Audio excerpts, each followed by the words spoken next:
Ne kemi edhe listën e kandidatëve të cilët kanë nisur pra edhe intervistat me gojë dhe me shkrim para një komisioni, ku më pas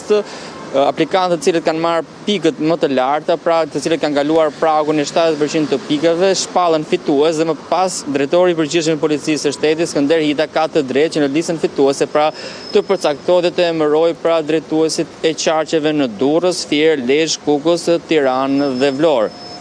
Kandidatët që kanë aplikuar janë drejtues Adriatik Tafqiu, Arjanit Arapi, Artion Nduka, Ermal Muça, Ervin Hodaj, Erzen Cera, Gjovalin Loka, Ndue Doçi, Gjevahir Karaj, Alfred Nomani, Alfred Elezi, Alket Shatro, Arben Nasufi, Ardrit Elmazi, Dashamir Spao, Edvin Dreu, Erjon Ahmeti, Hergis Jica, Lorenz Sheu, Lorenz Meta dhe Ylli Doda, pra 21 kandidatë cilët aplikojnë për postet e 6 drejtorive vendore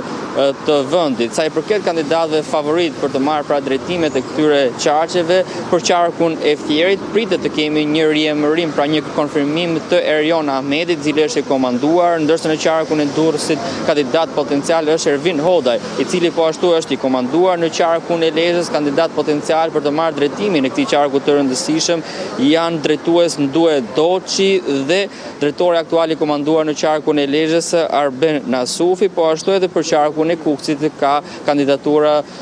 të rëndësishme të cilët aspirojnë për të marrë këtë qark policia, ndërsa për qarkun e Tiranës kandidatura më favorite për të marrë drejtimin e këtij qarku është drejtuesi dhe oficeri i karrierës Ermal Muçaj, po ashtu